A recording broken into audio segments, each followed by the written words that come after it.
Welcome to lesson 4 of YCT standard course. Today we continue learning about family members. 你家有几口人? This means how many people are there in your family? 你家有几口人?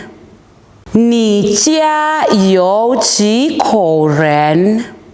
4口人，妈妈、爸爸、哥哥和我。This is an answer to the above question, and it means we are 4 in the family. My mother, father, brother, and also me. 4口人，妈妈、爸爸、哥哥和我。4口人，妈妈、爸爸、哥哥和我。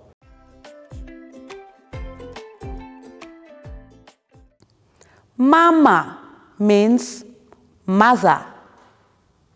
爸爸 means father. 哥哥 means big brother. This is the end of today's lesson. Please remember to like, share, comment, and also to hit the subscribe and notification button. See you next time. Goodbye.